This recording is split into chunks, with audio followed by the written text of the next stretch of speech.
ሶላት ሰግደን ስንጨርስ የምናደርገውን ዚክር ንገረኝ ይላል። ጥሩ ሶላት ልክ ሰግዳችሁ እንደጨረሳችሁ አሰላሙ አለይኩም ወራህመቱላህ አሰላሙ አለይኩም ወራህመቱላህ ካላችሁ በኋላ 3 ጊዜ አስተግፊሩላህ አስተግፊሩላህ አስተግፊሩላህ ትላላችሁ። ከዚያም በመቀጠል አላሁመ አንተ ሰላም ወሚንከ ሰላም ተባረክተ ያ ዘል ጀላሊ ወል ኢክራም ትላላችሁ። ከዚያም በመቀጠል ላ ኢላሃ ኢለላህ ወህደሁ ላ ሸሪከ ለህ ለሁል ሙልክ ወለሁል ሐምድ ወሁወ ዐላ ኩሊ ሸይኢን ቀዲር ላ ሐውለ ወላ ቁወተ ኢላ ቢላህ ላ ኢላሃ ኢለላህ ወላ ነዕቡዱ ኢላ ኢያህ ለሁል ኒዕመቱ ወለሁል ፈድሉ ወለሁል ሰናኡል ሐሰን ላ ኢላሃ ኢለላህ ሙኽሊሲነ ለሁድ ዲን ወለው ከሪሀል ካፊሩን اللهم لا مانع لما أعطيت ولا معطي لما منعت ولا ينفع ذا الجد منك الجد تلاله. كزيان بمكتل 33 ጊዜ ሱብሃንአላህ ሱብሃንአላህ ሱብሃንአላህ 33 ጊዜ ከዚያም በመቀጠል 33 ጊዜ አሁንም አልহামዱሊላህ አልহামዱሊላህ አልহামዱሊላህ ትላለህ። ከዚያም በመቀጠል አሁን 33 ጊዜ አላሁ አክበር አላሁ አክበር አላሁ አክበር ትላለህ።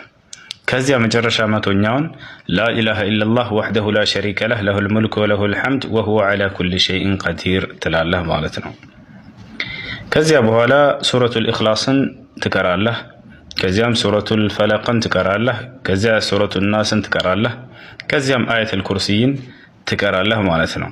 ከዚያ በኋላ اللهم إني أسألك علما نافعا ورزقا طيبا وعملا متقبلا እንዲሁም የፈለከውን ዱዓ ከዚያ በኋላ ማድረግም ትችላለህ ማለት ነው።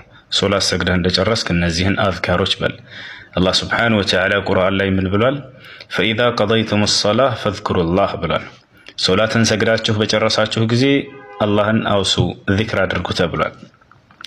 ነቢያችንም ሰለላሁ ዐለይሂ ወሰለም ሐዲስ ላይ ከዋጅብ ሶላቶች በኋላ ከአምስቶች አውቃቶች ሶላቶች በኋላ 33 ጊዜ ሱብሃንአላህ 33 ጊዜ አልহামዱሊላህ 33 ጊዜ አላሁ አክበር ከዚያ መቶኛውንም ላ ኢላሃ ኢለላህ ወህደሁ ላ ሸሪከ ለህ ለሁል ሙልክ ወለሁል ሐምድ ወሁወ ዐላ ኩሊ ሸይኢን ቀዲር ያለ አሉ አጠቃላይ ኃጢአቱ ሁሉ ይማርለታል ብለዋል። ይሄን ቀደም ነግሬያችኋለሁኝ። 33 ጊዜ ሱብሃንአላህ አልহামዱሊላህ አላሁ አክበር እነዚህን ከዚያ መጨረሻ ላይ ላ ኢላሃ ኢለላህ ወህደሁ ላ ሸሪከ ለህ እስከ መጨረሻው።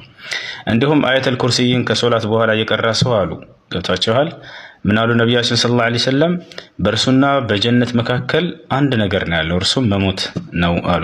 ሰውየው አየቱል ኩርሲይን ቀርቶ ከዋጅብ ሶላት በኋላ ከሞተ ጀነት ይገባል ማለት ነው በአላህ ፍቃድ ሽርክ ከሌለበት። አላህ ሱብሓነሁ ወተዓላ ምህረት ያደርግለትና ወደ ጀነት እንዲገባ ያደርገዋል። ይህን አዝካር በሉ። አሰላሙ አለይኩም